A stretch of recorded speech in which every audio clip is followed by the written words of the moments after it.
He's simply ravishing.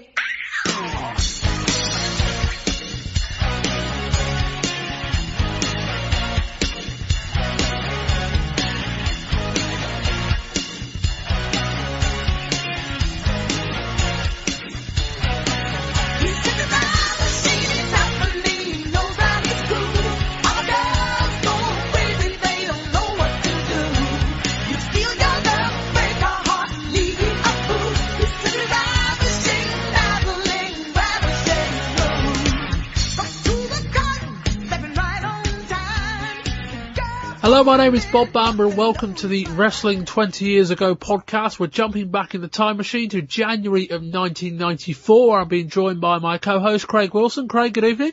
Hello. And just a month after I said he'd left the project, Colin Judkins is back with us, at least just for the sake of reviewing the Royal Rumble. Colin, how are you? I'm okay. And we will start with the news. Beginning with news of the Royal Rumble, where Lex Luger and Bret Hart were named co-winners after both men tumbled over the top rope in the pay-per-view main event and a decisive winner could not be determined. Hart appeared to have been written off earlier in the show after a storyline knee injury sustained in the tag match with the Quebecers was further exacerbated by his brother Owen kicking it afterwards. In an ominous sign for Luger, who reportedly will win the world title at Wrestlemania, he was not the most popular of the two winners in the arena.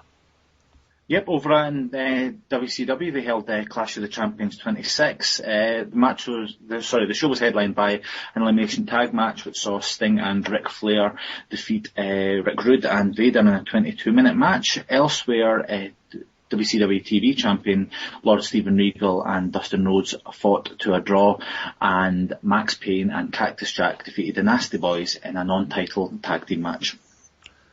Back to the Royal Rumble, where Yokozuna defeated The Undertaker in a casket match to retain the WWF title after nearly a dozen wrestlers interfered on his behalf.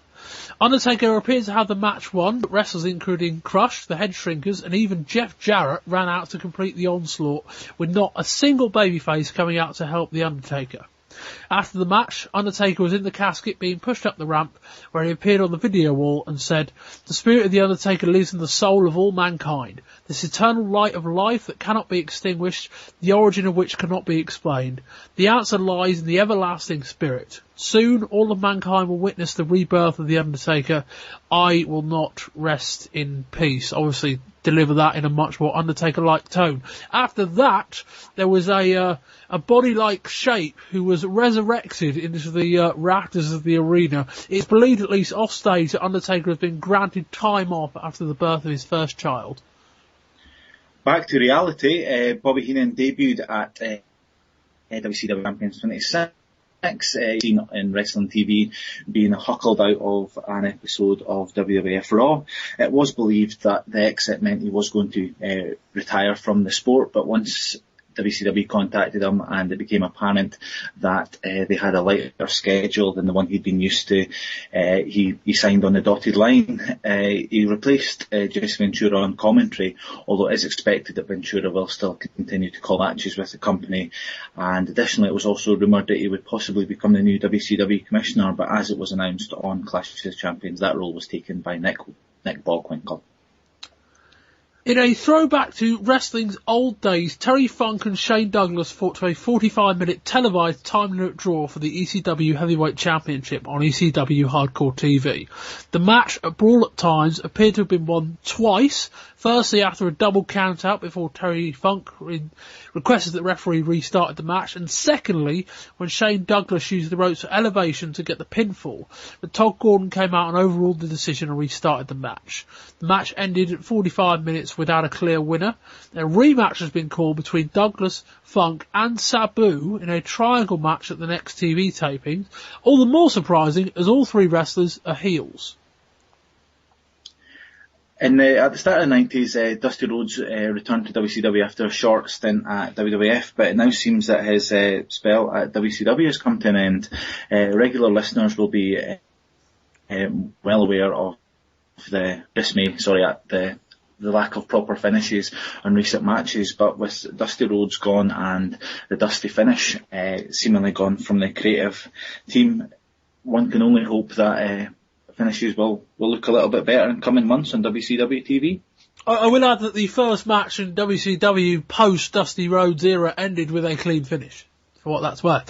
Back to WWF, the 1-2-3 Kid and Marty Jannetty both won and lost the tag title belts during January. They faced the Quebecers on an episode of Monday Night Raw and defeated them to win the tag team titles in a very good television match before they wrestled, at least in storyline, in a house show on the Monday following, and lost them back. There was a concurrent episode of Raw running along at the same time. They were implying, at least, Raw was pre-taped, implying at least that the match was happening at the same time. And that will wrap up this week's news, and we're going to go on to discuss. We're going to start with the Royal Rumble results. Tatanka defeated Bam Bam Bigelow, who's replacing the injured Ludwig Borger. The Quebecers retained the WWF Tag Team Championships by defeating Bret and Owen Hart. Razor Ramon defeated Owen R. Shyster to retain the Intercontinental Championship. Yokozuna defeated The Undertaker to retain the WWF Championship. And Lex Luger and Bret Hart were named the co-winners of the Royal Rumble after both men were eliminated. Now, the 30 members in the Royal Rumble match were Scott Steiner, Samu, Rick Steiner, Quang, this is in order by the way, Owen Hart, Bart Gunn, Diesel, Bob Backlund, Billy Gunn, Virgil, Randy Savage, Jeff Jarrett, Crush, Doink the Clown, Bam Bam Bigelow, Mabel, Sparky Plug, Shawn Michaels, Mo, Greg Valentine, Tatanka, The Great Kabuki, Lex Luger, General Tenryu, Bastion Booger, in theory, we'll come to that in a minute, Rick Martel, Bret Hart, Fatu, Marty Jannetty and Adam Bomb. There were injuries. Ludwig Borger was out, 1-2-3 Kid was out, and there were a couple of replacements on the night. Colin, I'll come to you first. I mean, we've got a ton to talk about, and we're going to get to each bit in turn. But we will start with just your overall thoughts on the show. I actually enjoyed it. It's one of my favourite events in recent memory. Even with people being replaced because of injury, like Ludwig Borger. Tatanka Bam Bam was a decent opener. The Quebecers and the Bret Hart Owen match had good psychology about it. Bret's injury got worse, and you got to the eventual ending, which I'm sure we'll talk about in a bit. Razor Ramon and IRS was an okay match. It was bumped up a little bit by the potential for an upset when IRS was given the Intercontinental title belt, even though the match was seemingly never restarted. It did in fact restart, and Ramon got the win. The casket match, I mean, the amount of people that came out to put the Undertaker away, I think puts over just how much the WWF are trying to put the Undertaker over as this complete being that is not of this world. He needs to have 9, 10, 11 people out to put him down and keep him down, even though he's facing the WWF champion that weighs near 600 pounds. Apparently he is not enough. And then you have the Royal Rumble match where we have the first ever co-winners. I don't know how they... I'm impressed with the finish. I mean, I enjoyed the final four spot where Fatu and Michaels went out simultaneously in opposite corners, and credit is due to Lex Luger and Bret Hart for managing to pull that finish off, because it could have gone wrong and looked quite obvious who topped first. Craig? I thought the whole show was okay. Of course, Bret Hart match, but as regular listeners will know, I'm a fan of tag team wrestling, so that was always going to be the case. The opening match was fine, although it was hurt by the fact, obviously, that Borger, the scheduled opponent, was injured, so couldn't take it. The IC title match was okay. I mean, it's clearly leading to something, the fact that Shawn Michaels came out. I did like the fact that Dave Hebner realised quite early on that IRS would have been a rubbish singles champion, so restarted the match. I like how that's the logic. Yes. Yokozuna versus Undertaker was all, and the Rumble match itself, I thought it was filled with too many guys that were realistically never going to win the match, and guys like the Great Kabuki, etc., that a lot of fans nowadays don't really know, but the company managed to make the Rumble seem interesting by the fact that the two guys were declared the winner, so they were able to recover slightly with that, but all in all, a reasonably average show on the whole. Yeah, I don't quite well, not to say that either of you are blown away by this show, but I'm not even sure I even quite share your enthusiasm for it. I mean, it was all right, but there were so many things, so many big moments here that were just so underwhelming. The WWF title match was an absolute mess. Let's call it for what it was. We're going to come to it in a bit, so I won't do it for too long. The Rumble was okay, but I mean, Craig, when you say there wasn't enough people who were going to win it, I think that's just a lack of stars and talent. I don't think it's a case. There's only missing from this list, really, the guys who were in it. You know, they didn't leave anyone out. And yeah, it was just an underwhelming show with. I've got enough problems. No, you're right.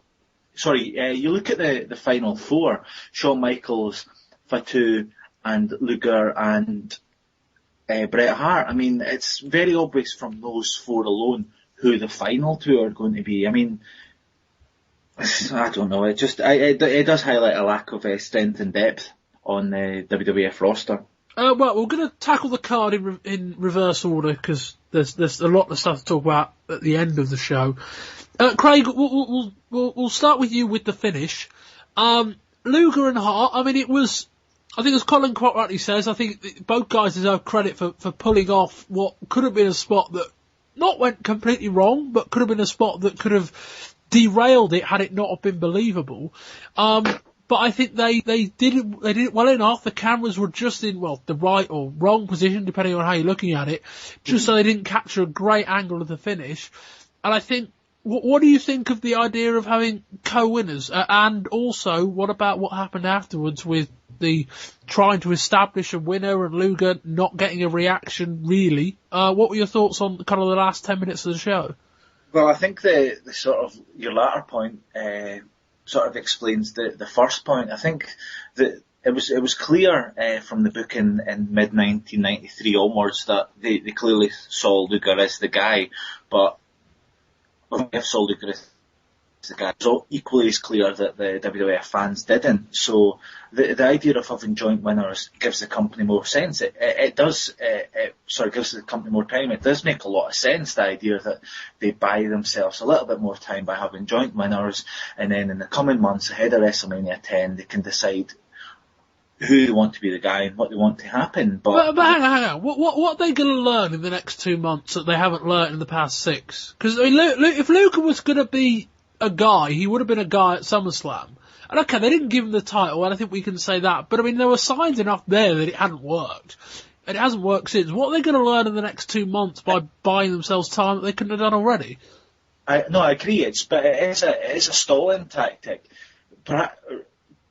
Perhaps most people would look at the situation and be like, this Luger stuff isn't working, we're going to go with Bret Hart. But let's be honest, we know what Hogan, Vince McMahon even thinks of a guy that's ripped, so he's clearly wanting to give Luger a little bit more time, but I think we can all see it for what it is, but it's very much a stalling tactic for the WWF, so it's not stating at the end of January, this whole Luger thing, that's done, we can stick a fork in it. It's giving it a little bit more time.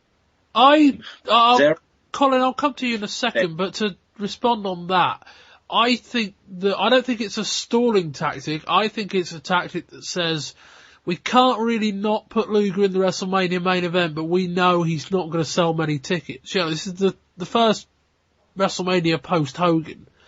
And, you know, to fill in the story after, we're going to come to this when Raw happens. The resolution to all this is that we're going to have 2 WWF title matches at WrestleMania. We'll come on to how all that came to be and the permutations of that when we cover the Raw segments later on. But Colin, your thoughts on the same question? I think the result is WWF hedging their bets, really. We know that they've pushed Luger basically as much as they possibly can. They've rammed him down everybody's throats, trying to make him the man, the big American hero. And as we've said before on the podcast, it's just not worked. The fans haven't taken to him how they'd hoped. But the way they've built him and his program with Yokozuna, he was always going to get another shot at Yokozuna after SummerSlam, even though he was never going to be able to due to the stipulation of the contract. So I think as far as a Rumble winner goes, he was always a lock. But the result to me says that they've realised now that maybe it's not going to go the way they've wanted it to. So they've put Bret Hart in the picture, knowing that he is a firm fan favourite. He will help sell tickets if he's in a WWF Championship match at WrestleMania. And I think it is basically the beginning and the end of the Lex Luger push. I think one very important factor here, and one that really reflects badly on Luger, is that Luger is the American hero. They did this in front of an American audience, and yet Luger, albeit alongside another face, a Canadian face, Luger was less popular. And I think that says almost everything we need to know on that one. And to fill in on the backstory behind Hart, because we're approaching this backwards, and I think rightly so, we do need to fill in what happened earlier before we talk about it. Bret Hart wrestled in a match alongside his brother Owen against the Quebecers. During the match, he fell to the outside and in storyline injured his knee. He got back in the ring but couldn't get a tag to Owen, and then when they were both down, rather than going and tagging Owen, he locked in the sharpshooter, or tried to, but his knee gave out while he tried, and the referee abandoned the match. Now, we're going to talk about the permutations of that when we get to it. But the storyline they were trying to tell was that Hart wasn't going to be in the match. And so we fast forward to entry number 25, and this is the reason why I said earlier Bastion Booger sort of in at 25, was because 25 came up and nobody came out. And Vince McMahon, and I thought this was very good actually, Vince McMahon said, oh, that must have been Bret Hart's number. Hart obviously has injured his knee to a point where he can't compete. And I thought he sold the idea fantastically that Hart was out of the match. And then 2 spots later, Hart came out to the surprise and got a very good reaction. 25 was revealed to have been Bastion Booger, who should have been in the match. So that at least fills in that part of the story. Craig, one quick thing before we move on. Lex Luger, I think it was between entries 10 or 15, something like that. They cut backstage and Lex Luger's getting beaten up by Kabuki and Tenryu, who are Mr. Fuji's kind of henchmen. And then about 20 minutes later, Luger comes out, none the worse for wear. Yeah, it did just seem totally pointless. When you first saw it, you thought this is to sort of generate some level of sympathy for Luger, create this sort of classic face in peril, but then he comes out and looks none worse to wear. You're right, it seemed utterly pointless and a complete waste of everyone's time. Let's move back down the Rumble match, and I don't think there's anything else other to talk about other than Diesel, Colin, who came out early on and for the first half of the Royal Rumble dominated. Yeah, they made Diesel look very impressive at the start of the match. I mean, there was multiple times where he was left in the ring on his own. What was the total count? I think he had 6 eliminations. 7 according to my 7, list. sorry, yep, 7. Yeah. Scott Steiner, Quang, Owen Hart, Bart Gunn, Bob Backlund, Billy Gunn and Virgil. Yeah, the smoking guns don't like Diesel. No.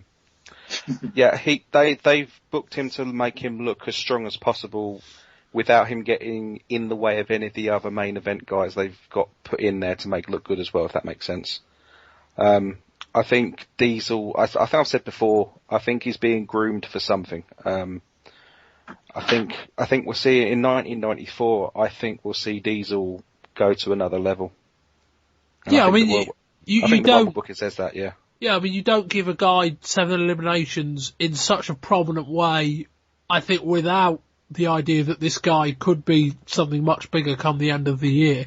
And Colin, did he arrive as a heel and leave as a face? Because the crowd were with him. They really were.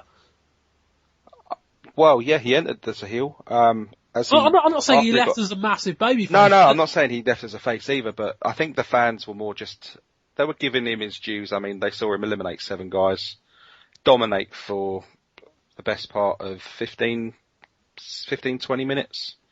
I think that the reaction for him was just more of an appreciation rather than him possibly having a sort of a face reaction. I think it was just more appreciation. Craig, your thoughts on Diesel? Yeah, I'd probably agree with what Colin said there. His analysis seems pretty spot on. That it was the reaction that Diesel got was more, like you said, an appreciation. But it certainly planted the seed with the fans that made it look like Diesel could be the, if not the guy. I think it was pretty successful, and you're right. He was able to come out of the match looking really strong, and didn't need to be involved in the latter stages. He came in, hurled out a lot of guys before being eliminated by, 5 superstars? So even his elimination, he still looked pretty strong after his just shy of 20-minute stint in the match. So yeah, the reaction generated by the fans was clearly he looks awesome. It wasn't exactly a face turn, but you never know further down the line if WWF want to cash in on that reaction.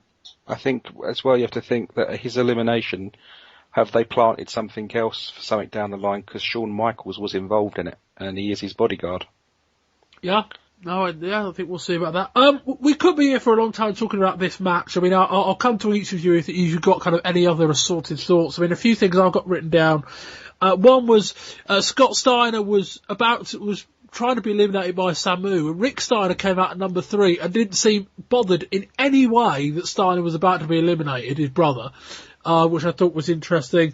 Thurman Sparky Plug is possibly the worst name I've heard in a long time for a wrestler, even as a race car driver. That was horrendous. And the other thing I noted was Randy Savage got eliminated during Doink's entrance, which for Savage, who, if we're going to speak about a lack of potential winners, Savage would be a guy who would be in the kind of second tier mix. I think to eliminate him during someone else's entrance, and they barely played up on it because they were distracted with cameras elsewhere, I thought was folly. Colin, react to any of that or anything else that you picked up on during this match? The only thing that sort of baffled me, I mean, we just talked about Diesel and his eliminations. He threw out Owen Hart. Owen Hart had barely been in the ring. I think he came in at number 5, lasted 4 minutes. Lasted 4 minutes after his attack of Bret's knee, where he kicked his leg out of his leg. And we'll come to that, yeah. Yeah. Kicked his leg out of his leg, and, he's basically his big confirmation of the heel turn, and he was given 4 minutes and basically fed to Diesel. I just don't, that makes no sense to me. Yeah, I mean, on that point, I would say that I don't think, the Diesel part was fine in the sense that I think, they were right to have him be alone in the ring at times. Owen Hart's placement was bizarre. Wouldn't you send him in near where Bret comes out? Like, have Owen, be all cocky near the end? Look, particularly when 25 comes out and there's nobody there. Why not have Owen be in the ring playing up how, look, my brother who I now hate isn't in the match because of what I did. He gets all cocky. Then 27, out comes Bret. Isn't that the moment? I don't know how you resolve that, because I presume you maybe wouldn't want to have Bret eliminate Owen so early on in their feud. But wouldn't that be far better than just feeding Owen to Diesel earlier in the show, Craig?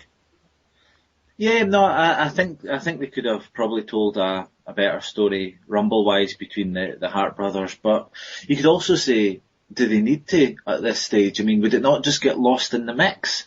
It wasn't that big a mix, was it? I mean, that would have been the third biggest story of the Rumble match. I mean, you probably could have told that story and got away with it. Yeah, no, they probably could have, but they clearly just thought we don't need to at this stage, and there's certainly enough talking points from the Rumble without the idea of Owen and Bret go into it, and you never know what they've got in the pipeline between the two. But I don't know. I take your point. It would have been quite cool to see the Rumble match, but I don't think my feelings changed much on the match itself based on the fact that the two didn't get in each other's face. Craig, any other assorted thoughts that me and Colin have glossed over? Yeah, I quite liked, on a level it sort of backfired because the fans didn't seem at all interested. I did quite like the idea of Fuji bringing in Kabuki and Tenryu to challenge Luger. It's a sort of throwback to the days before the WWF, when you had your heel manager bringing in various bad guys to try and knock the babyface good big guy off the throne. I quite like that idea, especially with the attack backstage, but the problem with it being that very few, if anyone in the audience, even knew who Kabuki or Tenryu were, let alone cared about them. But it was a sort of throwback to the olden territory days. I think it would have got over better if they'd have put on maybe the Raw before Royal Rumble that he'd hired these guys. Well, they did in the Rumble recap before, because when they announced all 30 names about 2 weeks out, and in that list were those two names. I think Jim Ross called them Fuji's mercenaries or something like that. But they did acknowledge them. I think you're referring to should they put them in a match, which they did. I think they needed to be out in front of the audience. Yes, I agree. Just even just cutting a promo with Fuji saying these guys are going to stop Luger winning the Rumble, even something as simple as that'd have worked pretty well. But still, I quite liked it with my sort of nostalgic hat on. Well, Kabuki and Tenryu leads us nicely backwards into the WWF Championship match, the casket match, Yokozuna defeating The Undertaker. Colin, this was 5 or 6 minutes of Undertaker largely dominating the match, almost puts Yokozuna in the casket, and then, as I said, I think to describe the next 10 minutes of this match as anything other than a mess would be wrong. It was chaos. Just to fill in the story, I know we mentioned it earlier, but a deluge of heels came out. Jeff Jarrett was there, the Head Shrinkers was there, Crush was there, Kabuki and Tenryu were there, there was a few other guys who I'd forgotten. They all came out, and Undertaker largely didn't look that bad against them, but ultimately, thanks to some hijinks using the urn and some green smoke from the urn, Undertaker couldn't win. Sorry, Colin, I just wanted to fill in that gap. Yeah, absolutely. I mean, it was chaos. I mean, it was heel after heel after heel when I understand what they were trying to do, but to me, it's made their heel roster look a little bit weaker. Because, I mean, don't get me wrong, The Undertaker is this character that can overcome any odds. You know, impervious to pain, will sit up time after time. But you had guys like Crush, Jeff Jarrett, who's not long really been debuted, Bam Bam Bigelow, the Head Shrinkers, the Mercenaries that are going to get Lex Luger. They couldn't get rid of The Undertaker until the urn spewed out the green smoke. It was just a mess. I get it, but it was a mess. I mean, where were the faces? I don't get the sense that the Undertaker character is meant to be the guy that, in storyline at least, you would think has a lot of friends. But you'd think there would be some guys sat backstage where it's like, well, even if I don't like the Undertaker, there's a lot of guys out there I don't like. Crush was out there. Where was Savage? You had Fuji's Mercenaries out there. Where was Luger? I'm sure there was a tag team that don't like the Steiners Head Shrinkers or whatever. Yeah, Bam Bam just had a match with Tatanka. You know, there was plenty of guys out there that could have. I mean, and you say Undertaker didn't have many friends. He was just last pay-per-view. He was in a team with the Steiners and Lex Luger. So, I mean, they could have easily put them out there to try and help him. Alright, look, I mean, from one point of view, I mean, there is the part that, well, it didn't fit the story they were going to tell, and if you were going to send out any faces, it would mean, in theory, the faces running off the heels, and how does Undertaker lose from there? I'll give you that, but I just thought, if you're going to tell that story, tell it with 3 or 4 guys, because you can tell the same story and have the same effect. Undertaker gets beaten down by 3 or 4 guys, fights back, and then the urn stuff happens. But with 10 guys, it just filled the ring. I mean, when I was watching the tape back, and I opened up at one point halfway through the show, I thought, I'm watching the Royal Rumble. And then it was like, no, Undertaker's involved. There's about 12 people in the ring, and this was the WWF title match. It was a complete mess. Craig, what was your thoughts on all this?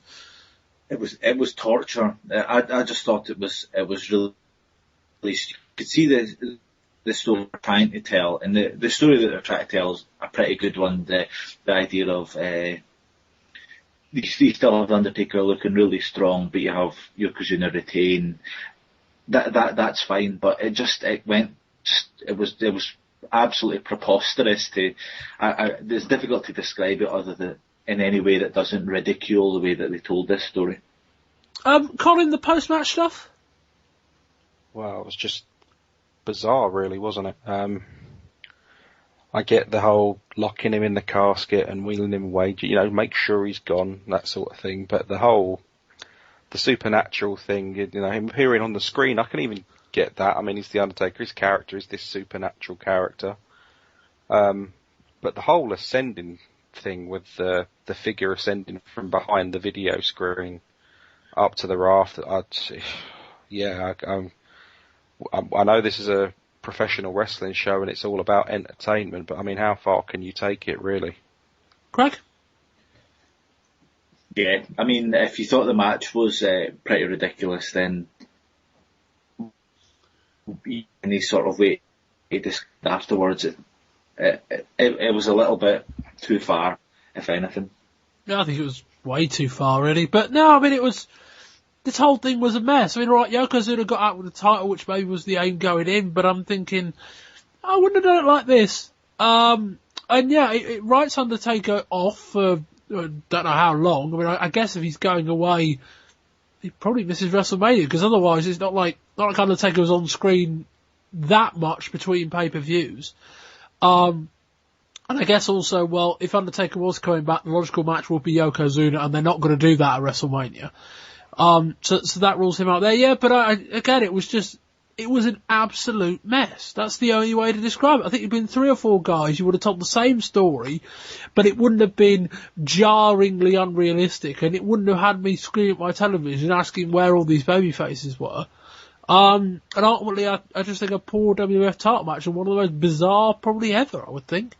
It leaves you sort of midway point between being really angry and laughing at the ridiculousness of the situation. That's not a great place to be. No, it's not. We will move on to Razor Ramon defeating Owen Hart to retain the Intercontinental Championship. Colin, we had interference here in an okay match, and Razor left with the title. Yeah, I mean, the finish, again, you could see what they were trying to do, but I think, he had, at one point you had IRS on the corner holding up the Intercontinental title belt, before the referees decided, that Shawn Michaels come out, look, there's 2 IC belts. And then all of a sudden the match had restarted, but there was no indication that the match had restarted. Ramon hit the razor's edge and got a 3 count, and then that was it. They could have made it a bit more clear, they could have maybe rung a bell at some point, but no, it was a decent match. I thought it was okay. The Shawn Michaels interference gave you the suspense, and you had the belief that IRS had won the title. It wouldn't have made sense for him to win the title, being that the storyline that they're running with Ramon and Shawn Michaels, the real Intercontinental Champion. But it gave you the next line of the story. I'm sure we're going to see a Razor Ramon versus Shawn Michaels match at WrestleMania. It's the only logical explanation. Craig? Earlier on I said that it was difficult to see many people man the actual victor, but it was probably even harder to see the idea that IRS would have won the IC title here. This would have been the sort of, if this had been the match the Raw before where IRS challenges Razor Ramon for the IS title, you'd have been like, no, that's fine, that's just a warm-up match for Ramon ahead of the pay-per-view. But the idea of this being a pay-per-view match and taking IRS seriously as a potential victor, it just didn't have that for me. And even the false finish, you need the finish.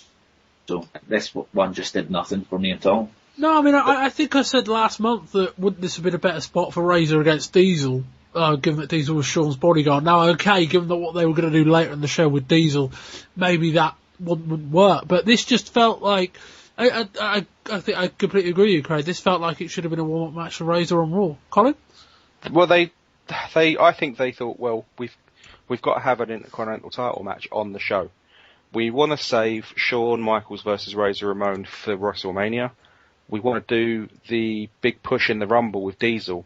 So they scrambled around to get a pay-per-view opponent for it. And they tried to make us care with the whole IRS stealing Razor Ramon's gold and having it in his briefcase in the lead up to the Rumble. They didn't really make clear how. No, just had a briefcase. Yeah, he just had a briefcase and his gold was in it. We know that Ramon got a couple of Razor's Edge on the aisleway a couple of weeks before Royal Rumble by Shawn Michaels. And the next thing we know, his gold is missing and it turns up in IRS's briefcase. Why? I don't understand it, but that was what they gave us to lead to an IC title match on a pay-per-view. Craig, one thing I got noted down here was the crowd are going with Razor. I've got more strong reactions from Razor. I think it's quite clear that he is getting over with them to a degree. He's getting more popular. Yeah, absolutely. I mean, you look at Razor, you could probably, if you wanted, you could criticise his sort of in-ring work or anything, but he's pretty cool. He's not your traditional face. He's a bit different. Some of his in-ring stuff's a little bit different to what we've seen. He's got that thing. I like Razor. So you can totally see why the fan base would buy into him. Yeah, I mean, there was an enjoyable moment on Raw where it was the Raw after on 31st of January, today actually, where Razor was backstage with Marty Jannetty doing a tape promo, sort of kind of linking up with the announce team of IRS and Vince McMahon, and he calls McMahon, as he always does, and then he called IRS Taxman. And yeah, I just think he is a cool guy. He's a good promo. There's no doubt about that. Very into his character. Yep. And again, I think as we've said for a number of months, it shouldn't necessarily make sense as the bad guy as a good guy. Right. But it clearly does. You saw the reaction he got at Survivor Series. I mentioned this on the podcast last time around. At the start of his match when he was announcing Savage was replacing Perfect, he's listened to me at the start, and the crowd went absolutely mental for him. He's doing something different and he's getting himself over, so credit where credit's due. Colin, let us move on to the Quebecers versus Bret and Owen for the WWF Tag Team Championships. Again, we covered the whole story. The Quebecers basically lost and won the tag titles on Raw and a MSG house show, so they came in as champions. This match I thought was okay. I mean, we've got some things to talk about. What's your thought on the match? I liked it. I do like a good tag team match, though. I'm a bit like Craig. I enjoy some tag team wrestling, but I think the whole situation leading into it was a bit odd. I have no idea what creative thought went into having the Quebecers drop the belts a couple of weeks before the Rumble. My only thought on that was just that they just wanted to fill an episode of Raw with something noteworthy. That was the only thing I can think of, because there's no other explanation for it. But then I understand Johnny Polo's had his issues with Marty Jannetty and the 1-2-3 Kid, but essentially they were a brand new tag team, and they won the tag titles from the tag team champions. And I just think if they were going to do a short-term thing to try and make something noteworthy, they could give it to, I don't know, something like a Smoking Guns. You know, I wouldn't put the titles on the Steiners, because I think a weak title reign would have hurt them. I think there are some tag teams like the Smoking Guns that maybe you could, you know, okay, they've been the tag champions, but it's only for a week. That people would get over that. But then you go into Royal Rumble, the Quebecers are tag champs again. It was a decent tag team match, but it was really just there to put up the potential feud of Bret Hart and Owen after the knee injury outside the ring and the eventual kicking of the leg. Craig? I enjoyed this match as well, although I do have to ask the parents, had it been you that was teaming with Bret Hart for this match, would you not have been pretty angry at the end as well? Yeah, a little bit. I mean, just to fill in the story, as I kind of did a couple of times, basically, you know, the Bret was outside, got injured, but because he was the legal man, he got thrown back in the ring. And so the match kind of carried on with Bret trying to get to Owen in the corner. And basically there was a point where Bret, obviously, I can't remember the exact move, but managed to lay out one of the Quebecers. And there was the perfect moment to crawl over with his injured knee to Owen and get the tag. And instead Bret tried to lock in the sharpshooter. And I had a couple of people contact me about this who were watching the show and said, I kind of agree with Owen. It's like, why didn't Bret tag him in? It was a logic hole in a story that probably didn't need it, Craig. Yeah, no, absolutely. I mean, it had probably been better when costing the pair the title when, you know, refusing to tag in and just walking away from Bret rather than the way they told it. It was overly complicated for what they were trying to do and could have really backfired because, as we've discussed, I mean, most people in their right mind would have looked at Owen's actions and been like, no, he's right in that fact. So they could have told it in a simpler, less risky fashion, but... And then, Craig, Colin, we get Owen walking off and cutting up, we'll get to his promo in a minute, but walking off and talking to the camera and saying, Bret, all you had to do was tag me. That's all you had to do and you didn't because you're selfish. I thought that was fine. It wasn't a pitch perfect post-match talking to the camera while you're walking to the back. It made sense. It got the story over. And then we got that promo backstage. Yeah, that wasn't good. It just wasn't needed. You know, he had the whole action of him kicking Bret's leg out, being in the ring screaming at the top of his voice, why didn't you tag me? Then you had him screaming at a TV camera basically all the way down the aisle. All you had to do was tag me. You were selfish. All you had to do was tag me. And then you get him backstage and basically get him to say it into a microphone again while Bret's being carried out. I think Owens proved that maybe he's not the best live promo guy. Maybe a taped segment would have been better for him, but you can't really do that on a pay-per-view. It was bizarre. I thought the interview was too long. Like, he clearly got through all of his talking points in the first kind of 30, 40 seconds. And then he got asked a couple more questions and clearly had nowhere to go. There was the lie that we talked about earlier, which was, Bret, I kick your leg out from under your leg, which was him stumbling over his words. And yeah, it just didn't feel needed to me. And I kind of thought, well, that and the stuff that came right at the end of the match was perplexing. Colin. Yeah. I mean, WWF sometimes just give us some things and you think, why? Why did you go that one step further when you really didn't need to? And the Owen promo was a prime example. You didn't need to have him in front of a camera to talk. He did his actions in the ring.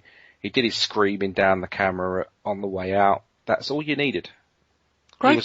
He would always come out in the Royal Rumble later and get booed out of the arena just for kicking Bret's leg. Craig? I agree.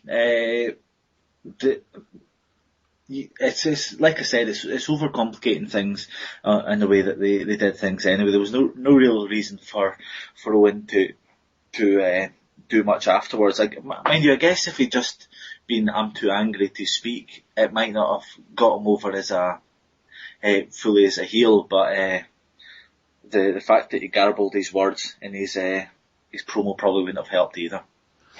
And let's go back to the opener. As we said, Ludwig Borger was injured, replaced by Bam Bam Bigelow facing Tatanka in just a standard opening match. It was a decent match, no better, no worse. It was an opener. It was the sort of thing that I think, given all the stuff you had to absorb later in the show, you certainly would have forgotten. My main take from this, Craig, was Vince McMahon on commentary after Bam Bam Bigelow had missed a moonsault, saying, you only see stuff like that in the WWF, of course, like less than a month after Vader had done a moonsault and lost his title to Ric Flair. If he'd hit it, he'd have no doubt said, what a manoeuvre. But yeah, you're absolutely right. I thought this match was fine. It was what if we're saying that the IC title match was a Raw standard match, then it would be unfair not to level that at this match as well, because due, unfortunately for the WWF, the idea of, with Borga getting an injury and not being able to compete in this one, it was just a Raw standard match, because this had no background other than that, really. But despite that, it was an okay match. It's not a bad opener. It wasn't the worst opener I've ever seen, but it's not going to be in 11 months' time when we're discussing our matches of 1994. I think I'd be very surprised if anyone mentioned this one. We will get to our scores. Colin. The whole show in general, we'll be doing this out of 5 or out of 10? Out of 10. Out of 10. Okay. You only missed one show, Colin. You got that far. I'm just making sure nothing's changed. I actually don't think it's that bad an event. I'd give it 6, borderline 7. Craig. 3 or 4 maximum. And just why? Stupid stuff. Yeah, no, I'm with you, Craig. I give it a 3. It was like the work in of course the whole show wasn't that bad. It was just I thought that all the big moments were wrong. Well, not wrong, but they just didn't do very well. I thought all the big moments you could have done better and had like the stuff with Owen and Bret at the end. That was a logic flaw that really took away from it. Like Owen was right. I don't think anyone would have sat at home watched it and thought Owen was in the wrong. And then the stuff with the title match, which was just, as I say, a mess. It was an absolute mess. And the championship match, which, and we're going to come on to stuff later in the show about, their use of hotlines. And the championship match was left an unsatisfactory ending and then said, right, call a hotline and find out what the winners was, and then didn't deliver. I can't really give the show any more than the 3. As I said, the reaction was fine. But the big moments I think could have been done much better. And we will move on now to the WCW Clash of the Champions 26, which the card in full was Marcus Bagwell and Too Cold Scorpio defeating Paul Roma and Paul Orndorff. Ron Simmons defeating Ice Train. Brian Pillman defeating Colonel Rob Parker with Steve Austin as his manager in a match where the loser had to wear a chicken suit on WCW Saturday Night. Max Payne and Cactus Jack defeated the Nasty Boys in a non-tag title match. Lord Steven Regal fought Dustin Rhodes to a draw for the WCW World Television Championship. And in the main event, Sting and Ric Flair defeated Vader and Rick Rude in an elimination tag match when Sting pinned Rick Rude. Craig, what were your overall thoughts on this episode of the Clash of the Champions? I thought it was okay. There was some good match. As we touched on previously, I quite like a little bit of wrestling nostalgia. So the loser wears a chicken suit match between Pillman and Parker. That was a hark back to the olden days of wrestling. So I quite liked that. I thought the tag match was pretty good. There was plenty of interesting stuff there. And with Regal versus Rhodes, it was a good match. I mean, like we discussed previously with time limit draws, it was quite clear that it was going to be a time limit draw, but that doesn't take away anything from the fact that both guys can tell a pretty good story, and Regal's in-ring work's a lot different to what you normally see in a wrestling match from the US. So no, it was pretty good, and the main event, I thought the main event, but more importantly, the fact that there wasn't any cheap or stupid finishes, although the opening tag match was a little bit silly. Well, we'll come to specifics in a minute. Interesting also is that I've got an interesting kind of counter opinion to yours on Lord Steven Regal, which we'll come to. We will go chronologically through this card. We'll start with the opener, Marcus Alexander Bagwell and Too Cold Scorpio defeating Paul Roma and Paul Orndorff. Craig, I thought this was an above average opener, and I continue to be very impressed with the work of Bagwell, but in particular Too Cold Scorpio. Yep, we talked about this, even just we talked about this previously, even just the basic stuff, that the fact the pair have got matching in-ring stuff, so they look like they're a tag team. They're wearing the same sort of trunks and stuff. They look like a tag team. They could probably do with a tag team name, but they look like a tag team, and that's something, just the small things like that. And this match was fine. It was a pretty standard tag team match. It's not going to ever be a 5 out of 5 or match of the year candidate, but it was It was fine. It did what it was really meant to do. But I have to the worst case of that I've ever seen in my life. So what was that, Craig? It's the worst case of heel miscommunication that I've ever seen in my life. Run us through the finish. At the end, you had the assassin sneaking a foreign object into Paul Orndorff, who was on the outside, into his knee pad, and Paul Roma looked to smash Bagwell's face in the Orndorff's knee, but Bagwell blocked that, and Orndorff didn't move at all, and allowed Bagwell to smash his own tag team partner Roma's face into the knee and pick up the victory. It didn't make any sense. A shame for the match. It was almost like I said earlier. It was a clean finish. I mean, it was in the sense that the babyfaces picked up the win, but it was also like a parody of a Dusty finish. It was like let's have a Dusty finish that favours the good guys. One thing we probably should have spoken about before we started the first match was the debut of Bobby Heenan. He came in, and I thought he was very good. He was very clued in, which helped, and that's not necessarily a guarantee for a guy who's been working for the other company up until a month ago. There was a great line where Tony Schiavone said, what's the assassin got in his mask? And Bobby Heenan just went, his head.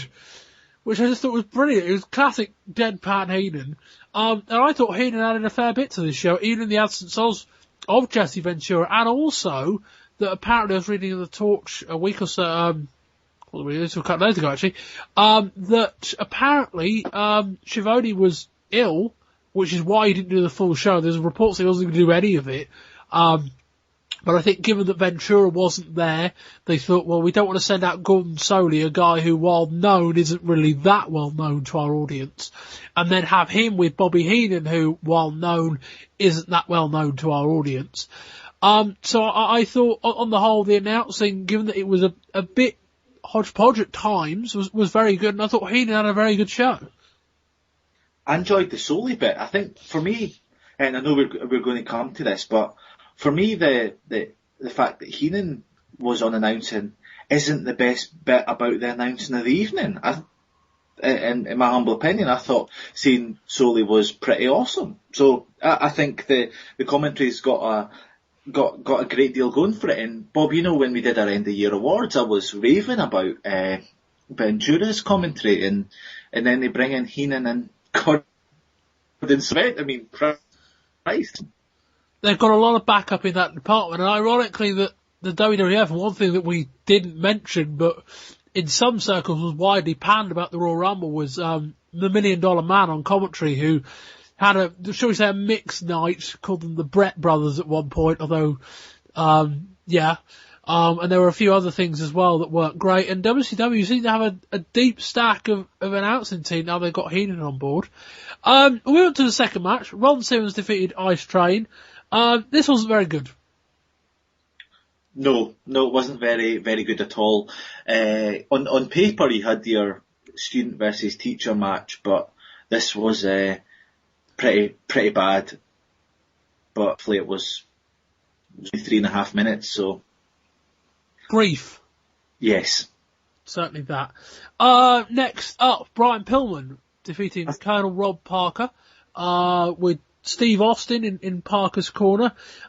This was fine. I enjoyed the bit where they kind of had the interview beforehand, and they had Austin dressed up in the Parker garb, and they had Parker kind of in his wrestling gear. I thought it was fine. It was comedy. It was 5 minutes. It was what it was, and it set up an angle for Saturday night, and I think that was okay. I thought it was fine. Yeah, no, you're absolutely right. It makes, if you thought this was entertaining, and I did, it would tune into WCW, Parker looking absolutely ridiculous in a chicken suit. This, it ticks that box. Like I talked about earlier on, it had the nostalgic stuff of, because the loser wears a insert, whatever it is, suit, is a very classic old school angle, and it was fine. They didn't stretch it out to a 20-minute match or anything like that. It was quite a quick fire match. Daftness, and then you got really what you wanted to see come Saturday night, of Parker looking a bit like an idiot. then we had the Dustin Rhodes against Lord Steven Regal. The reason I said at the start of the part about disagreeing with you on Regal, and it's not necessarily an opinion I necessarily hold, but is Regal a bit boring? I mean, they've got, Regal is wrestling a very European style, which while we can appreciate, I don't get the sense your average wrestling fan is going, wow, look at Steven Regal wrestling this technical European style, but that's not necessarily a massive criticism. But I just wonder whether you combine that with the fact that his character is playing a heel trying to play out time limit draws. I just wonder whether the predictable factor of Regal comes on, right, we're going to have a 15-minute match, with his style, isn't helping him. I do take that. I like we talked in the last one about the Regal Steamboat match, the fact that they were going for rest holds after a couple of minutes. It was very obvious that they was playing out for a draw, but it's a bit different. I mean, you've heard commentators previously talking about the fact that the champion has to. The champion's got that advantage that he doesn't need to pin the challenger. So he's doing something a little bit different on that aspect. And, I like it. I mean, you look at Regal, he's doing the classic, I'm vastly superior to you. He's combining that with not coming across as, well, not getting a clean victory. I think it's quite entertaining. It's at the very least very different. So I totally take your points on board, Bob, but I'm quite entertained by it. If they stretch this out for another year and a half of him drawing every time he defends his title, then it's going to get boring. But at these early stages, it is still it's a little bit different, a little bit fresh. Yeah, I mean, I like the story. I just wonder whether, as we keep rolling the months on, whether people are just going to start kind of like the bell rings. It's like, right, let's sit in for 10, 15 minutes of rest holds and technical wrestling.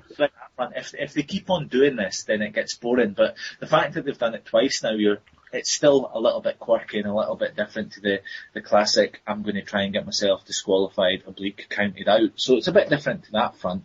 But, I'm on board at the moment, but in a couple of months, and if it's still doing the same, then it's going to be quite a boring shtick. And he is British, so he can't be that negative about Lord Steven Regal. He's English. I can be a bit negative. Well, fair enough. That's true. The Nasty Boys against Max Payne and Cactus Jack. I did enjoy the fact that the Nasty Boys lost in a Nasty Boys finish, which I thought was funny. But I mean, I've got this is kind of my introduction to a wider point, and by all means, talk about the match as well. But I mean, this was 4 guys who were all out of shape. And I combine that with some of the other guys on the roster, like Shockmaster, like a lot of the other guys that, the Assassins and the Kongs, the Kongs and some of the other guys. Is there a problem with WCW that too many of the guys are out of shape? I mean, we spoke last month's show about, fat wrestlers. So it's not like saying they can't be there. I just wonder whether you have a match like this and you look at them and they're all a bit podgy, in fact probably more so than that, it kind of takes you away from it where you're thinking, well, these guys are the tag team champions, they're meant to be the best team of athletes that we've got, and it's the Nasty Boys, and then we've got Max Payne and Cactus Jack as well. And I've got my own reservations over Cactus Jack being in a match at this level. I think he showed last year that his in-ring ability and his promo ability warrants a singles run that he's not getting. So, Craig, try and answer all those 3 points so you can remember them. I think I'm more disappointed by the fact that looking at this match, I think that you and I, Bob, could have made quite a reasonable tag team in WCW at this stage. Yeah? No, I agree with that. I've been working out though, so, Take your point. I mean, when you've got, like, your television, when we've just talked about your television champion, look, he does his submission stuff, so he looks a bit like a submission expert, and you've got your main champion looking the way he does, and then you've just got the Nasty Boys. It's difficult to really sort of see the tag division and take it seriously at this stage, but if I can cut back slightly to the match here, this is not that I'm a fan of the Nasty Boys, but if the Nasty Boys are going to on a and this is how I want that match to be, a 6 or 7 minute brawl and nothing more than that. But your point in terms of athleticism on the front of the Nasty Boys makes absolute sense, and your point about Cactus Jack is right. I think he deserves a lot better than to be stuck with someone like Max Payne feuding with the tag team champions. I think he's a lot better than that, but at this stage the powers that be at WCW maybe aren't on the same wavelength as ourselves. Yeah, and one other note I got from this match was that Max Payne got hit over the head with like a plastic seat and just didn't sell it, which I thought was pointless. But yeah, it was a disappointing match. I think not that it necessarily would have been any better, but it was. I liked the finish. I thought the finish was quite fun. That it was a Nasty Boys finish going against them. I thought, we've talked a lot in the last couple of months, Bob, about finishes on WCW things. The fact that we felt. I think deflated's probably the best way to describe how we felt about WCW finishes in their last couple of shows. And so far on this, it's the finishes, if you can't be positive about them and claim that they're weekend or entertaining, different. The about the finishes in this TV special, are that they're different. And the idea that the Nasty Boys losing to a Nasty Boys type finish, it's fun. It's a bit different. So on that level, I can't criticise the finish, but I'm not going to sit here and wax lyrical about the quality of in-ring action in this match either. If anything, they're parodying themselves. So, in a post-Dusty Rhodes WCW era. And on to the main event, and we're talking about finishes. I'm very glad that, given how this match was put together, and I guess, you could have pinned Rick Rude, that might have been the obvious answer, and ultimately they did. But given that they made it elimination tag match, I think this was a very good match, by far the match of the night by a long stretch. But they had Ric Flair and Vader basically take each other out, as a double count out, and then they had Sting and Rude, who had a quick reset, and then Sting, I think he hit the Rude Awakening himself, is that right? I think so, yeah. And then Sting hit a very nice looking splash from the top rope, but the cameraman deserves a lot of credit for getting right in behind that. Yes. But Sting got a ton of air. Yeah. What was your thought on this match on the whole? I quite like this show to be honest, but I know we'll come back to that. I thought this was a good show, but this main event was very, very good indeed. You're right, you had Sting hitting a Rude Awakening for a near fall. I think if done properly, the guy doing the other guy's finishing move can be quite good, and it plays into the idea that I just touched upon about the finish being a bit different, and just everything being a little bit different there. But no, I thought it was very good. It's maybe 3.5 out of 5 you'd give this match. It was very good. It told a great story. The Flair and Vader stuff, because those two together are fantastic, and Sting and Rude showed very much that Rude's being wasted not being in the main event. Yeah, and I think, this was a 22-minute match on a TV show, or there's an ad break in the middle, which is fair enough. But I think to hone in specifically on the Vader and Ric Flair stuff, we talked about Vader like just pummeling Flair at the last pay-per-view. But Vader got some properly strong offense in here, a couple of superplexes, hit a Vader bomb. I think he set up for a Vader assault and then missed. But they certainly told the story that Vader is a force to be reckoned with as we go into the next pay-per-view, which is Vader against Flair in a Thunder Cage with Shockmaster as the guest referee, which God knows why. Makes no sense. No, you're right. But yeah. I thought the interaction between those two was strong, and they certainly sold the idea that Flair could be in danger. Yep, no, you're right. Vader came out of this match looking absolutely awesome. His elimination from this match didn't make him look weak in the slightest. It maintained that. And going into Super Brawl, you've got Flair looking a little bit weak. That tells a great story. They've managed to put on a great match and tell a great story without one taking away from the other. I really like this. I thought this was a very, very, very good match.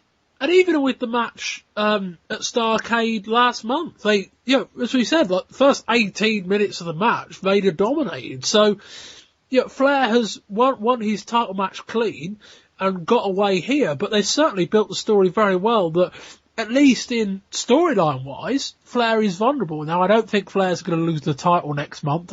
That would be perplexing, but then again, Flair wasn't planned to win the title up until a few weeks before the show, so I guess it's possible. But no, I think they've certainly built up this idea in viewers' minds that is possible. Craig, what was your score rating for the show? Largely based on the main event itself, I couldn't give this a non-pass rating, so I'm probably going to give this 5 out of 10. Go on, elaborate a little bit. Sorry, no, I was just saying that 5 out of 10, so it just passes.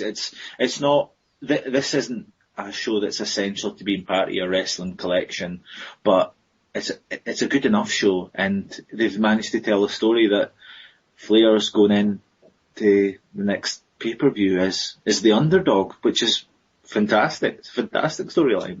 Yeah, I mean, I give this a 6. I'm kind of with you in the sense that there was a very good main event. I thought above average opener, and they bookended not the worst. I mean, the Ice Train match wasn't very good, and the other 3 matches I think all had their weaknesses. But for a TV show, I don't think you want to give away much more than they gave away. And I thought the main event was excellent. I think if you watch the show, you can't wait. It was a nice 2-hour wrestling show with a very good main event and some TV level action in the middle. So yeah, again, 6 out of 10 is a glowing praise, but this is a TV show and I don't think you want much more from that. And the main event was very good. And they told some nice stories going forward with Sting getting the pin over Rude going to Super Brawl. Yep. Right, that'll wrap up the WCW Clash of Champions part of the show. We're going to introduce a new kind of section of the show. I wanted a way of officially covering not all of the TV shows, but all of the stuff that happens on TV. Does give us a reason to focus on ECW while they don't have pay-per-view events, and it does also give us a reason to cover some of the other stuff. So we're going to start with WWF, and I can bring Colin back in, who's been sat. Colin, you are still there. I'm alive, yes. Good to know. Bring Colin back in as we talk about the WWF. Again, I'm going to recap on some stuff, I'm going to add my opinion on some stuff, and then where questions are relevant, and it's going to be a big one at the end, we can have that. But the main focus on Raw was obviously leading up to the Raw Rumble. There was a bizarre thing where the Raw that aired after the Rumble was taped before the Rumble, so nothing actually happened. It was just a series of matches along with announcers talking about what they obviously knew was going to happen. And then the odd bit where they announced the 1-2-3 Kid was going to face Johnny Polo on the next show. Obviously, 1-2-3 Kid got injured between the time it was taped and the time it aired and didn't appear on the Royal Rumble. But yeah, the main build was the Rumble. There was some great segments, and there was one segment that was on Superstars as well, with Yokozuna selling the fear of the casket, not necessarily the Undertaker, just the casket, and Jim Cornette kept saying, no, don't mention the casket, and Yokozuna's facial expressions here were all kinds of good. He was fantastic in all of this. Jensen, I don't know how much of Raw either of you two caught, but any chipping on Yokozuna's performances here, Colin? I thought that his facial expressions were brilliant.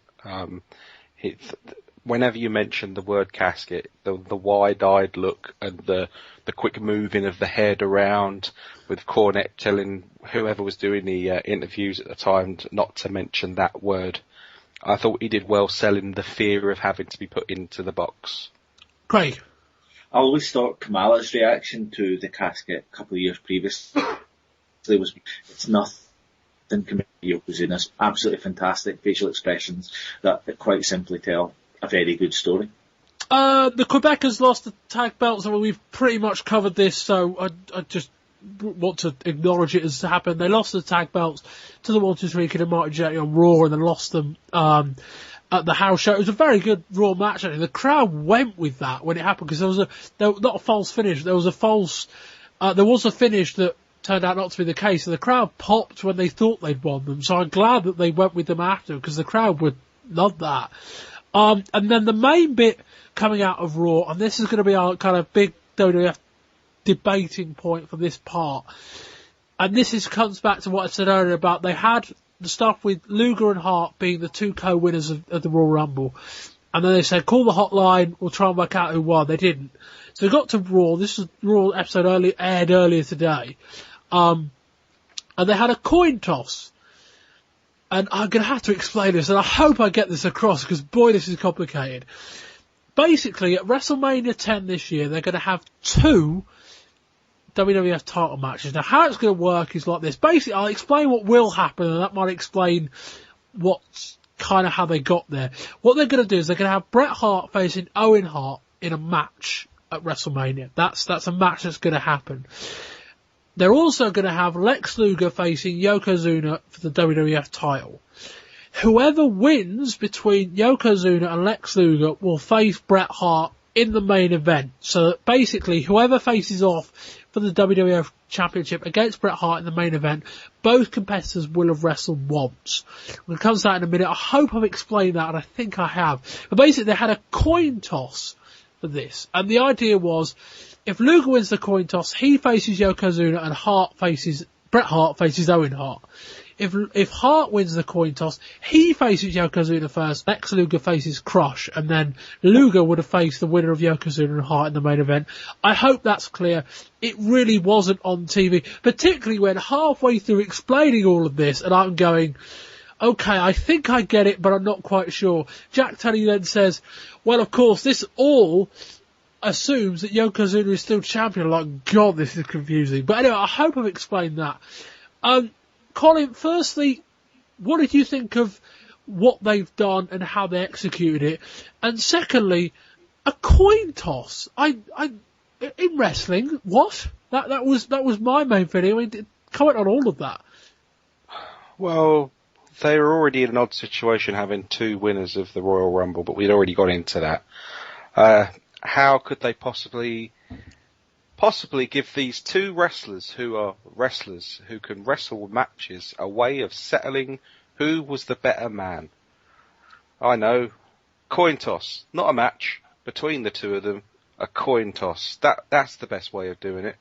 And then we'll overcomplicate things by having 2 WWF Championship matches. One match will basically be there just to make sure the other person has 2 matches as well. It's just odd. I mean, some things we also need to get across is this coin toss thing. So if anybody hasn't seen it, try to watch it. For a coin toss, there were 7 officials in the ring, as well as Bret Hart and Lex Luger. So you had 9 people. Hey, you don't want any doubt. This is an important coin toss. We've got to make sure we're right. 9 people to stand around and watch a coin be tossed. Now, they had the whole Jack Tunney showing the camera the coin, 1 heads, 1 tails. Brilliant. It's a coin. Fantastic. What you need to watch is when Tunney sort of disappears into the background, if you watch his hands, I'm pretty sure he might have changed the coin, because we all know what the outcome was going to be because of the scenario they put forward. If Lex Luger wins, he faces Yoko, Bret faces Owen. If Bret was to win the coin toss, Lex Luger would have to face Crush. We're not silly, we're not stupid. Crush is going to face Randy Savage at WrestleMania. They've been building it for months. So you knew for a fact that Lex Luger was going to win the coin toss. But it's the whole, exactly what you say, Bob. Wrestling, and it was decided with a toss of a coin. I just have a match, and then have an indecisive finish, and then say what's going to happen. Then have the 2 title matches. You don't need a stupid bloody coin. Well, I mean, to look at the coin toss itself, I know your theory may be right. Maybe they switched it for a double-headed coin. My thought was that they actually filmed beforehand the close-up of what they were going to elect the coin to be. So Luger just calls heads. They then cut in a shot over the top of what's going on live with the camera zooming on the head coin. But yes, you may be right. Maybe a double-headed coin. But yeah, just like it should be a match. Why not do a match? And why didn't restart the Royal Rumble? I've no idea. I guess, Craig, is there a concern, and I say is there a concern because we might well get it at WrestleMania, is there a concern, though, that they put Bret in the ring with Lex Luger, and as we saw at the Royal Rumble, the crowd go pro-Bret and kind of reject Luger? I think there's absolutely the chance that might happen. That seems, based on crowd reaction at the moment, what will happen. In terms of the toss stuff, if at the end of the Rumble, I think the idea that they should have restarted it, that makes the most sense. But if they weren't going to restart it, why not announce that tomorrow night on Raw they're going to make a big deal of what is going to happen? Then it draws in people. The coin toss is stupid. I don't think anyone's going to sit here and say that that's anything other than that. But you can sort of justify the stupidity of it if you're using it to boost your ratings for Raw, but they weren't doing that either. It just doesn't really make any sense. Colin, let's address the bigger picture. We've analysed the idea of a coin toss and the regularity of that. What are your thoughts on 2 WWF title matches at WrestleMania? The first Mania without Hogan. Are they trying to make this a big deal, or are they just patching over the fact that they haven't got a gun match to lead WrestleMania with? Because it is effectively, we're going into WrestleMania without a main event. Well, I think that it has become finally apparent to WWF that Lex Luger is not going to be their man. But because of the build-up and the previous program with Yokozuna, they felt that they almost backed themselves into a corner. They had to give him another title match. They know he's not the most popular guy on the roster anymore, or, well, he never really was in the first place. You can say Bret Hart, maybe along with Randy Savage, should be in the most over wrestlers on the roster at the minute. Bret is put into the title picture. They had to give both men in the end. They had to give them both a WWF title match.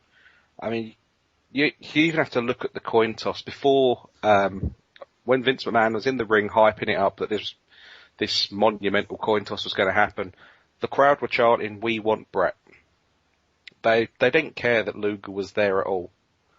So yeah, we've got 2 WWF title matches. I would say for the first time in WWF history, but we know it's not because of last year's WrestleMania, having 2 title matches, even though one was never advertised.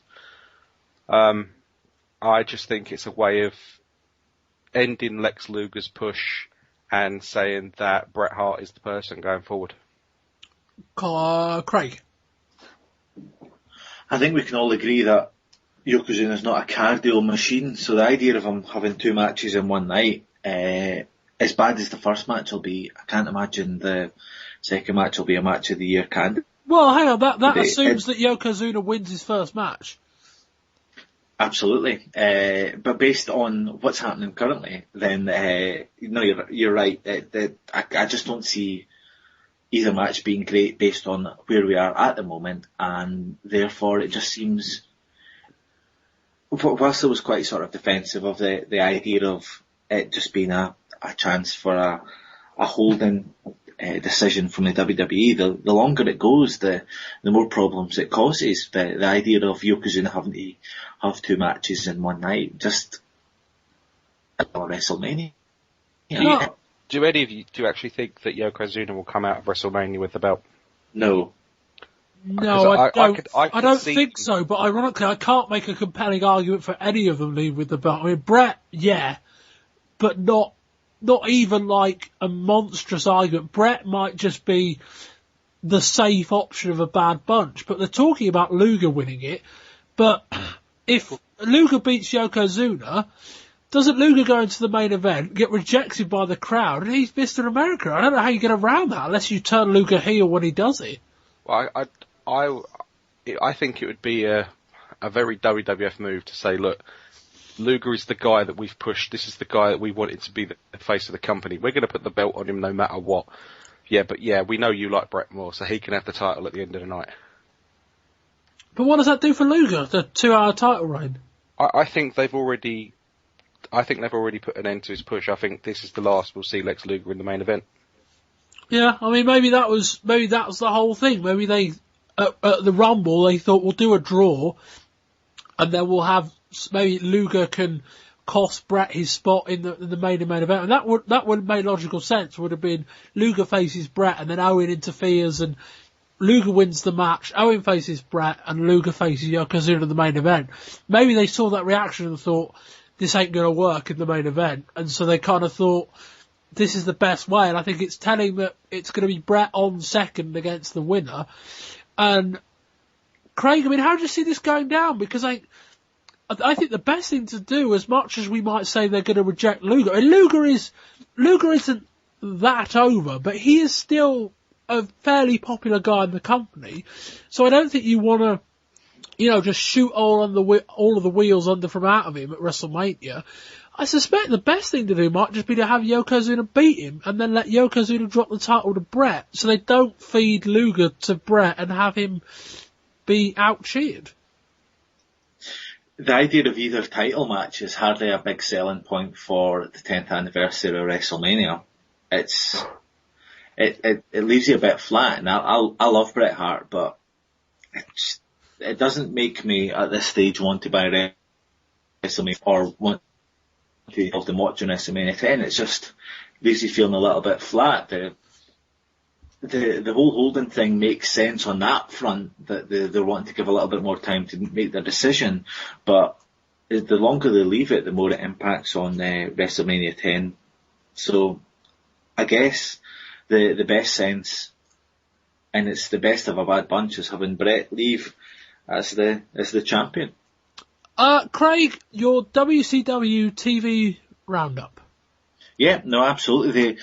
I have to admit, there wasn't a terrible amount happening on either main event or Saturday. The main focus seemed to be, unsurprisingly, on Clash of Champions 26. The second main event of 1994 from Gainesville, Georgia, saw Mean Gene host a WCW Control Center, where the entire card for Clash of Champions was announced. That really, in a whole month of programming, that was all that happened other than squash matches. In terms of Saturday night, on the January 10th episode, US champion Steve Austin revealed that he had obtained a manager license and would be in Colonel Rob Parker's corner at the aforementioned Clash of Champions, not the strike CW television. No, and a great advert there for anyone who's tuning into WCW TV. 1 month of 2 or 3 different TV shows and nothing happened. Fortunately, go on. Sorry, I was just saying, using TV to hype TV. Yeah, pretty much that. Fortunately, there was some things going on in ECW. As I mentioned earlier on, Shane Douglas faced Terry Funk in a 45-minute time limit draw. Craig, I know you've seen parts of this. I've seen it all. This was, I think it was kind of hark back to the old days. It was, Funk, who will have wrestled in a lot of matches like this in the past as NWA champion. And Douglas, I mean, there's the odd dynamic of 2 heels, and we've got Sabu, a 3rd heel, who's going to get added into a triangle match next month. But I thought this was very good. It was different. They had a real good brawl, and I thought they told a really good story given the parameters of what they were trying to do. Absolutely. I've probably never mentioned the word nostalgia more in our podcast than I have this evening, but this is a classic old school 2 superstars wrestling to Broadway type match. You've got your 2 guys going to the time limit draw. That's very old school. Of giving 2 guys 45 minutes is even more old school. I like this. I thought it was good. It was completely different. Whereas we've talked about, when we talked about WWF Rumble and WCW Clash of Champions, we're talking about 6 and 7 minute matches. Here ECW are doing 45-minute matches. It sets them apart. I think that's entirely their modus operandi. It's just the idea that they want to be seen to be doing something different. And on first look, and this was my first look, they're doing something a little bit different. Yeah, I mean, it's noteworthy. If nothing else, it is worth making note of. Wow, they had a 45-minute match. I think if I'm a fan, I might go, that'll perk my ears up, if nothing else. And it was, Funk is a name. Douglas is a guy in the franchise who they're trying to push into some kind of role as one of their top guys. This was a stand-up brawl. It wasn't a technical classic by any stretch. There was a lot of stuff on the outside. As I mentioned at the top, there was 2 false finishes with a count out and then Douglas using the ropes. But they ended with the time draw, and next month they're setting up a triangle match with Sabu, another heel managed by Paul Heyman. That's interesting. Triangle match isn't something we've seen very much, if at all, And I think that's going to be very interesting to play out. Title match on the line. I suspect they'll just stick with Funk because, they had one or two title changes not so long ago. But that was significant. To wrap up the rest of their TV, not a ton to note. I mean, there was one episode which pretty much has wrapped up Terry Funk's run in the company so far. But there was Bad Company, which was the team of Paul Diamond and Pat Tanaka, faced the team of the Tasmaniac and Kevin Sullivan. They've kind of been feuding. Sullivan and the Tasmaniac did a spiked up pile driver on Diamond, putting him in storyline at least in hospital. And Tanaka said that next time he would have a rematch, but he will be teaming with the Sheik, which I think is going to be interesting. And also, Paul Heyman debuted a new giant wrestler. We don't know his name yet, but he's going to be stabbing his mind out. And we also saw the debut of the Pitbull, for what that was worth, who basically beat up Chad Austin for about 4 or 5 minutes. Austin got the shock win, and then he beat up Chad Austin some more. So that was the main notes from ECW Hardcore TV. And now we're going to enter our final part of the show, a debate on the use of hotlines. Colin, we saw the WWF plugging their hotline and saying, call the hotline after the show to find out what happened, and then delivered nothing. Call the hotline to register your opinion on who you thought should win the match, or win the Rumble, despite the fact we didn't get a good angle of it. And they didn't even use that voting as any kind of opinion. And on WCW as well, call the hotline after the match to talk to Bobby Heenan, a heel, and call the hotline to find out about Ric Flair. Colin, what's your views on wrestling companies pushing the hotline? I mean, I understand they're trying to make money, they're trying to sell extra services, but I think in the case of the Rumble, you spent all that money buying a pay-per-view, and you've not got an ending, and then it's like, right, spend some more money, and they don't even get a payoff for their call. I think the hotlines are just daylight robbery. I don't know how WWF or WCW are allowed to run them, or how they can be classed as legal. I mean, WWF, even back in November time. It was December, I think, wasn't it? It was only December. They were doing it was right. Yeah, it was November before Survivor Series. Yeah, they had you had the choice to vote for somebody to face a Quebecer, and you phone in, vote, and next week they will face the Quebecer. But it was a pre-tape show. You could phone in and register your vote. It didn't matter. The match had already happened. The show was already in the can and was going to go out the next week, regardless of what the vote was.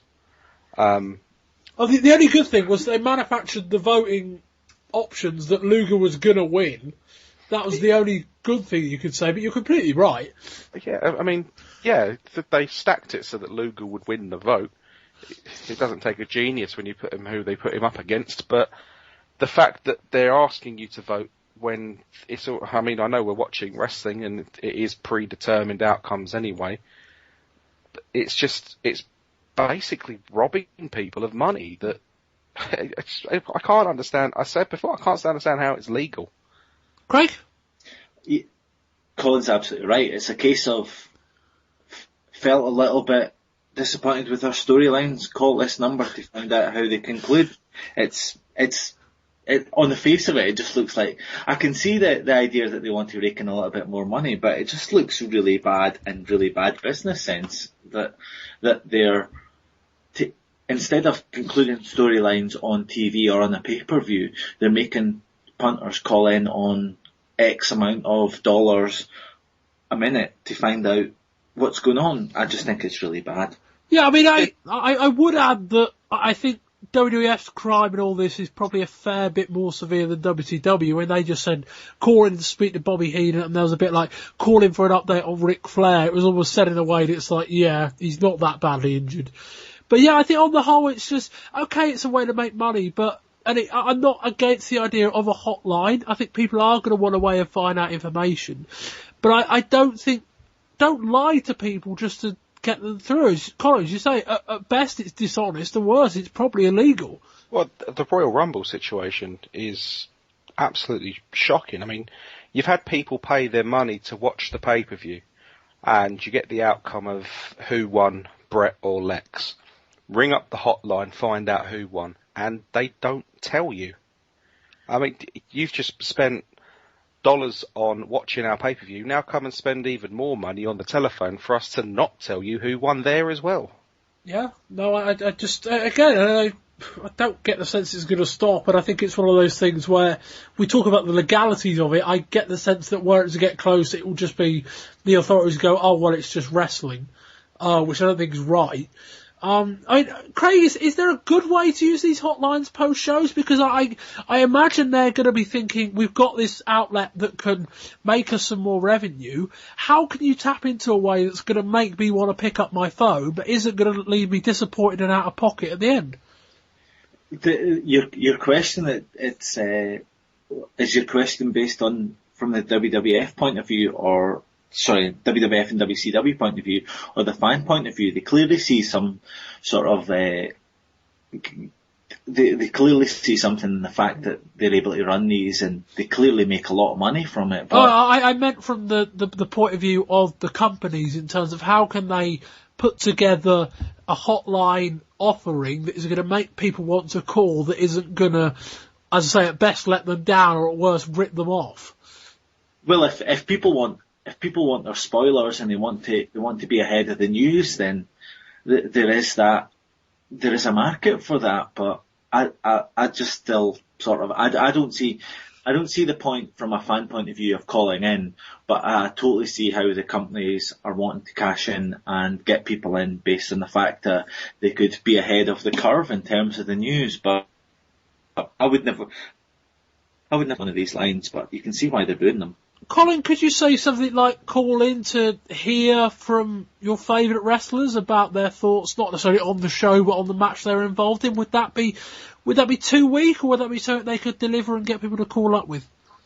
Well, at least it would be something that they haven't seen on TV already. I mean, they could have had Bret and Lex pre-record an interview with Todd Pettengill or somebody after the Royal Rumble. You bring up a hotline and you hear both men's thoughts on the Rumble match, and obviously they're going to say why they were the person that won the Royal Rumble. At least it would be something that you wouldn't have known before. Whereas at the minute, it's just basically WWF, to a point as well, WCW just putting their hands into their fans' pockets and taking the money as they like. Yeah, I think the situation you described, as a fan, I might have called up if I didn't think I was going to spend another $10. I think it was a quick kind of 3-4 minute thing. I might have gone, well, yeah, I want to know, I want to hear from these guys what they thought. Did they hit the ground first? You know, should they? That's the kind of added content. Okay, you can't always leave on a cliffhanger like that would elicit the kind of response. But again, I just don't rip your fans off, you know, because the hotline could be used in a way that is going to be profitable, not necessarily as profitable as call to cast your vote on who should win or call to find out who's going to win. But I'd rather them do that over the long term than have this bait and switch where it's like call to cast your vote who's going to win, oh sorry it doesn't matter, or call to find out who's going to win, oh we don't know. So there's that. But anyway, that will wrap up the show for this month. First, I'd like to thank Colin Judkins for joining us. Thanks for having me. Colin, you're on Twitter where? At @C_Judders. Now, I need to speak to you about this off the air as you going forward, but I would like to try and get you on the WWF review shows. We've got WrestleMania in a couple of months. So I don't think, again, it's not a case of you coming back is going to be a regular thing because we had problems with schedules, but I like semi-regular would be where I see you if that's something that we can fit. And as always, my regular co-host, Craig Wilson. You can find me on Twitter at twitter.com/CraigW4584. And Craig, you've got your wrestling blog as well. I do. It's ringthedamnbell.wordpress.com. A nice little look at the olden days, the glory days of wrestling, in our misty-eyed view of world of wrestling. Excellent. Well, we're not going to have any massively long overrun chats because we've gone long anyway. So I've been Bob Bamber. You can follow me on Twitter at Bobby Bamber. We're on at Wrestling20YRS on Twitter. You can find all our old episodes on Wrestling20years.com. And I think that's about everything. So as I say, if you're on iTunes, you can subscribe there, leave us a rating and a review. Next month we've got the Super Brawl pay-per-view, which is happening, I think, in the 3rd week of February. And that's it. So until then, this has been the January 1994 episode of the Wrestling 20 Years Ago podcast. And until next time, goodbye.